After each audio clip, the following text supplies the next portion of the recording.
Grabe guys, ayan. Tinira na yung bubong ay yung gilid ng aming covered court at malapit na matanggal. Sa mapagpalang araw mga katropa, bali ayan, nagpo-force evacuation tayo dito sa aming lugar. Siyempre kasama natin yung ating mga kasamahan sa alerto. Yan ang emergency response team ng barangay. So meron kami dito mga bedridden na yun yung ipo-force evacuate namin at talaga namang kailangan parasahan na kahit hindi pa nararamdaman, pero mas mabuti na yung nag-iingat tayo at mas maaga tayo. Kasi hanggang alas 5 lang yung binigay sa atin ng MDRR Labo ng munisipyo para sa pag-rescue. Yan, yung iba natin mga kabarangay, yan, kung mapapansin ninyo, nagdadagaan na ng mga bubong. So syempre, yan, kukunin natin yung bedridden dito. Baka.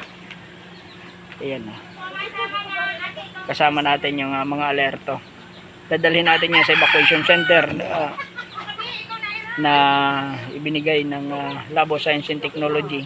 At yun yung lagi natin ginagamit sa force evacuation na mga katropa. At mas maganda yung medyo maaga tayo.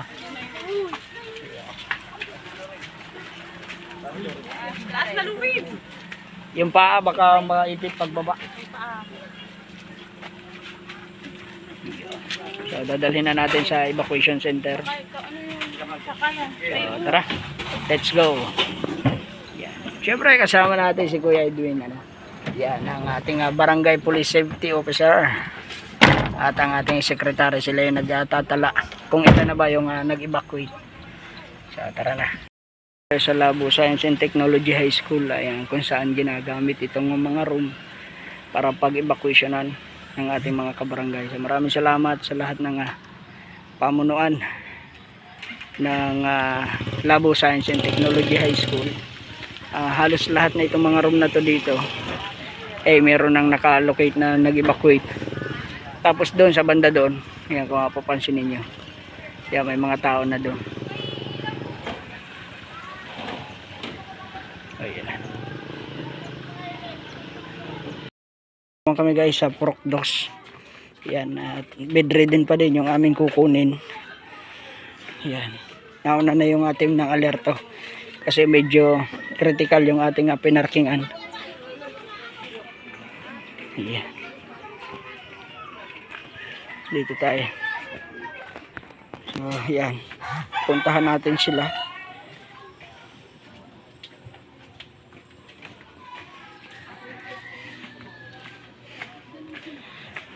Yan.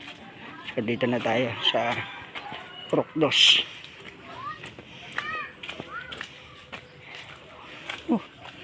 Yan, dala na natin yung spine board. Siyempre, yung team ng alerto, ayan, nandun pa rin. Yan, siyempre, ang team ng alerto, ayan na. Kompleto kami dito. Yan, napakahusay. So, let's go.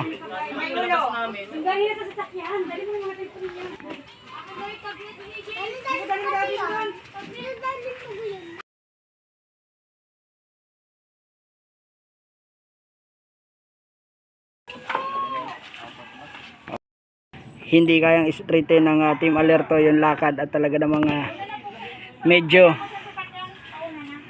malayo yung ating dinadaanan. So napakalayo. Maganda po yung habang maaga pa ay makapag-evacuate na po tayo kasi mahirap maglipat ng ganitong grabe. Nangunguna si Ma'am Ira talaga naman. Yeah. Yan ang team ng alerto.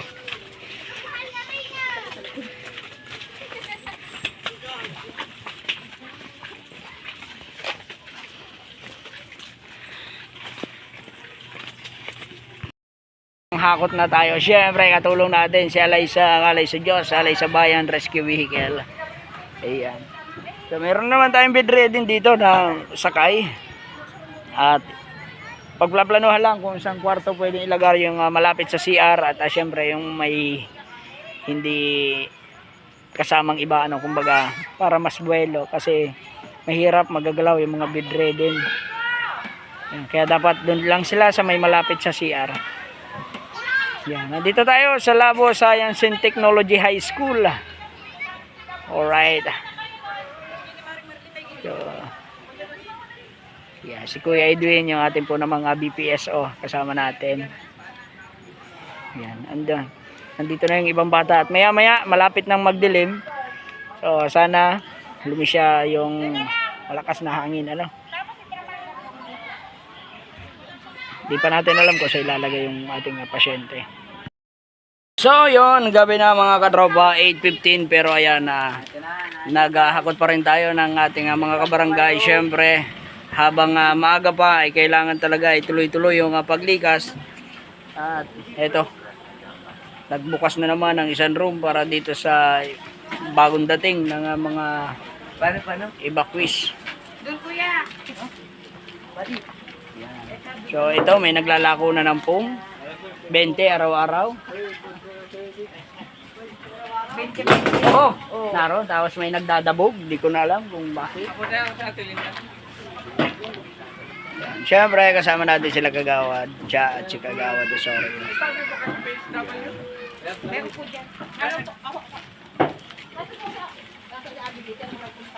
Siyempre, ang team pa rin ng alerto ay laging nandyan.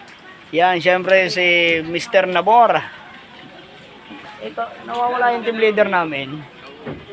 Yan, ganyan kalulupit yung mga alerto ng ating barangay. Yan, ng emergency response team ng ating barangay.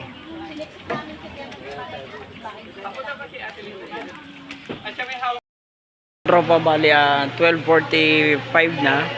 Pero may mga persa pa rin lumikas ano. Kasi kanina may binabang memo ang munisipyo na hanggang alas 5 lang ang force evacuation. Kaya halos din na kami makagalaw dito. Maliban na lang kung emergency talaga yung aming itatakbo. Pero yung force evacuation ay ginanap namin ito. At ilang beses nagbandilyo ang sangguniang barangay. Pero ayan, may mga ano pa rin. May mga naglilikas pa rin. Kasi sa totoo lang halos din na kami gumagalaw dito. At iniingatan namin ang bawat isa sa amin. Hindi naman po nagkulang ang ating mga barangay official sa pagbabandilyo, sa pag-iikot sa bawat purok na nasasakupan ng kanilang nasasakupan ng kanilang purok. So, kaya din natin po masisisi ano. So kanina hanggang alas 5 lang po yung force evacuation. At eto nga, may mga nag-ahabol pa rin na maglipat dito sa ating covered court at puno na halos yung ating high school at siguro kung may mga darating pa mag-o-open pa ng ibang room na pwedeng mapaglipatan. So yun lang at update tayo. So 12:17 kanina nang lumakas yung hangin dito, pabugso-bugso lang pero ayan, kung madidinig ninyo sobrang lakas ng hangin. Ayan, andito na yung iba natin mga kasamahan, mga barangay official, yung ating mga alerto na miyembro ay nakabang dyan. Siyempre yung mga kagawad. At ito, mapapansin ninyo hanggang dito sa covered court ay nandito na yung ibang mga evacuees. Tapos ito, siyempre, lagi ko lang itong inaabang dito at may mga pangyayari na inaabot na may masakit ang tiyan at kailangan indalhin sa pinakamalapit na pagamutan. So si punong barangay hindi naman natatapos ng kaproplano kung anong mas maganda at mas makakapagligtas sa ating mga kabarangay. So kung maaari po kung kayo may mga sasakyan habang hindi pa mas malakas yung hangin, sana ay lumipat na po agad. Yun, good morning mga katropa. Yung bali mag-aalas 5 na. So, yan, dalawang beses tayong nagbalik sa bahay para i-check yung ating mga naiwan dun na pamilya. So ayos naman, medyo masarap yung tulog at kaso hindi rin makapakali at gawa ng ating yung hangin ay pabigla-bigla.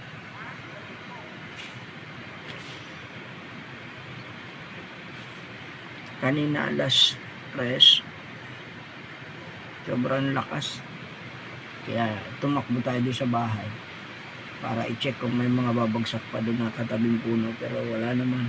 Tsaka tinignan na rin natin yung paligid ng bahay, pero okay naman, safe naman. Sana humina na yung hangin. So yung mga katropa, time check tayo. May oras na ba? 6:45 at ito nagplaplano ang aming sanggunian, syempre sa pamumuno ng aming punong barangay. At mamaya ay kami iikot kasi mayroon pa kami mga kabarangay na gustong magpalikas. At ito kahit delikado ay susubukang gawin nang sa ganun ay mailigtas naman natin yung iba pa nating mga kabarangay. So ito medyo binabayo na kami dito ng malakas na hangin. At ito si Alaysa ay kasama na namin. So ang buong team ng sanggunian ay nagpaplano kung ano yung mas mainam at kung ano yung mas maganda. Yan.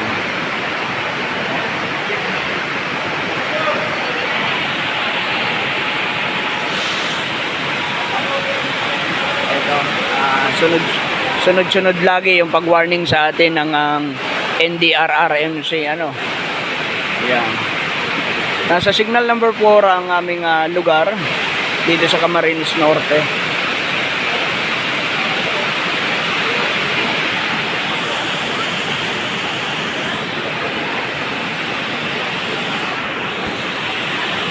Siyempre kasama natin yung buong team ng alerto ng emergency response team ng aming barangay. Tsada pa lang kami ng malakas na hangin dito. Signal number 5 na kami ngayong ano oras na ba? 8:50. Signal number 5 na kami dito sa Camarines Norte. Ayan. Ito yung covered court namin at talagang binabayo kami ng ayun oh, yung mga pinagdagan naming kahoy. So na yan, balik taro na.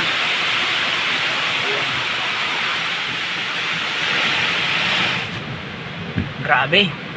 Dito ako sa loob ng sasakyan guys. At talaga namang ayun oh, kung mapapansin ninyo. Sobra. Yan, nandito na ako sa loob ng covered court. Pero grabe.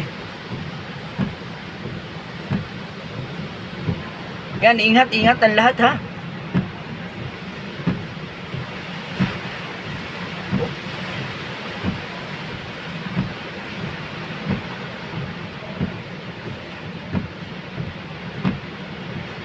Ayan oh. Grabe guys. Lalo lumakas yung hangin. Oh.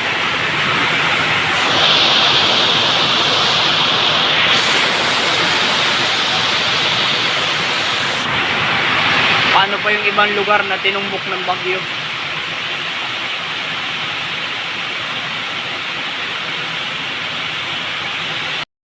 Yan, talagang nararamdaman na namin yung hagupit dito ni Yuan. At mamaya pang hapon yung paglakas dito. Sana ay lumisya naman talagang papatrolya yung ating mga kasamahang pulis. Dito naman sa ating barangay, ayan, ang ating mga kaibigan. Sir, sa sobrang lakas ng bigay ng hangin, mamayang hapon pa lang yung ayan. Siyempre, binisita na naman. Ayan, nakita natin si COP. Ganyang kabalasik ang ating mga chief of police ng Labo, PNP. Yan, sobrang lakas mga katropa oh. Yun. Grabe. Grabe kung magupit yung ating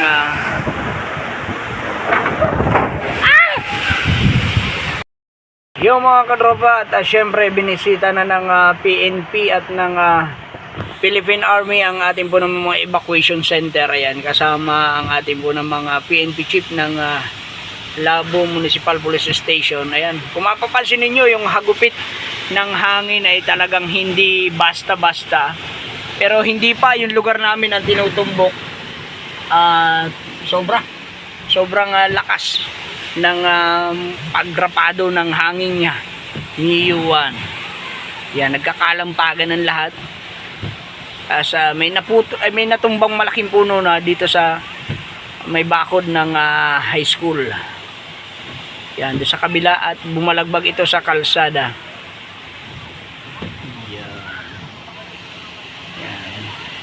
Si COP at ang ating po ng mga punong barangay, Kapitana Sonia B. Ramirez, ay talaga namang nag-iikot na. Siyempre yung mga kagawad ay nandun.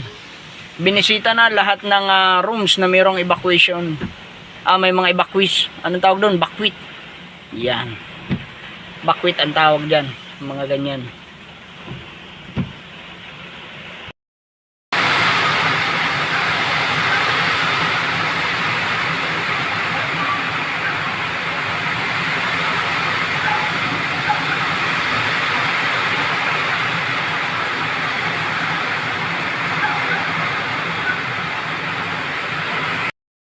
Dadala kami ng pagkain ng mga VHW na naka-duty sa Labo Science and Technology High School. Grabe nag-aapaya na yung mga puno sa tabi ng kalsada. Tungo, tibay nga, hindi tatanggal o katulad ba? Grabe mga katropa. Talagang hinahagupit na. So galing lang ako sa bahay kanina at ayun, bungkal na din yung bubong sa kusina ng aming bahay. Hindi kaya. Grabe.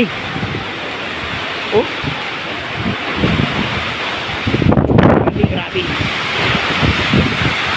Baka tayo ay sobrang lakas.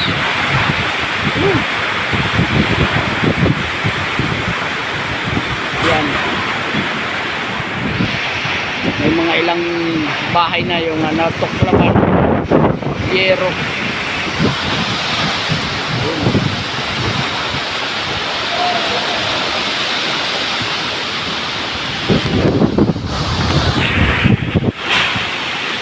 Hindi kaya.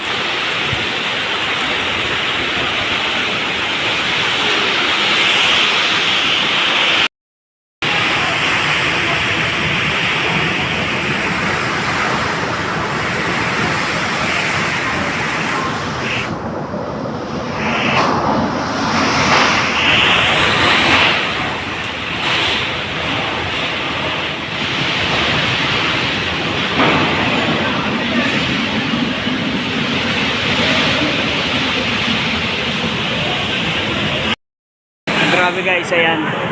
Tinira na yung bubong ay yung gilid ng aming covered court at malapit na matanggal. Yan, at bumigay na rin yung dingding ng aming covered court. Ayan pabagsak na rin. So napakadelikado.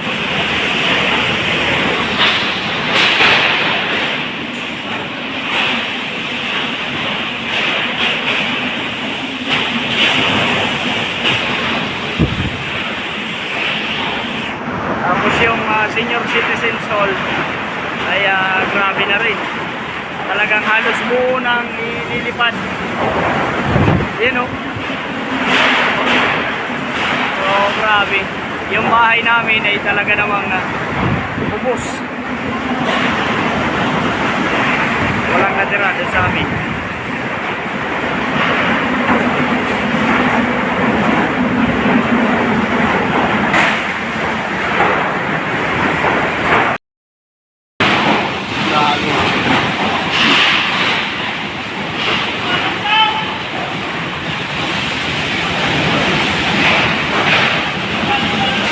Pabigay na siya guys.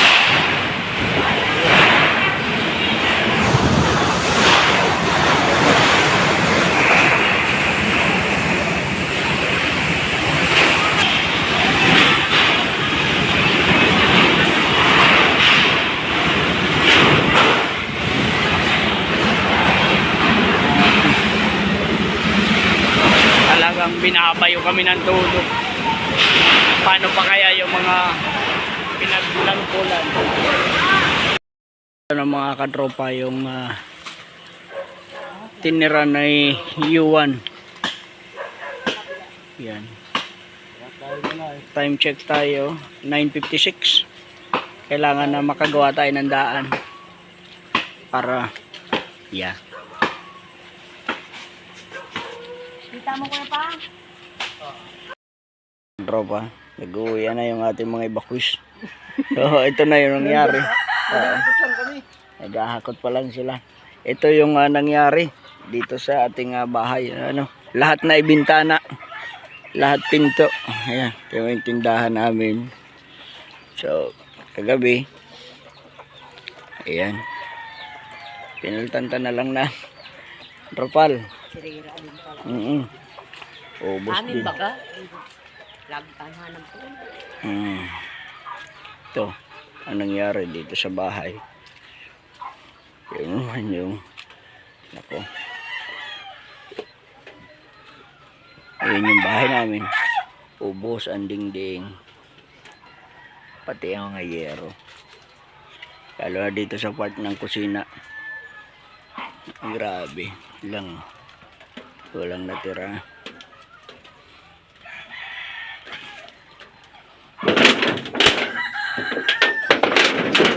Napakasaklap ang nangyari. Bubo. Kati sa ulo nito. Kati na sa ulo, masakit pa sa ulo. Saan tayo kukuha ng mga pampaayos? Ay, yan. Lipadan yung mga yero. Basang-basa yung dalawa kong anak.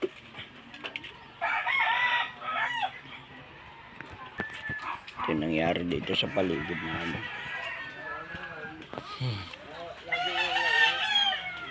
Ubos.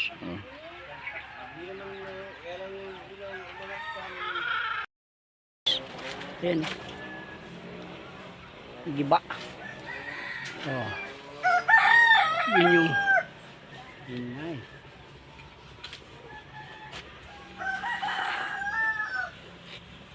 Bagyong U1.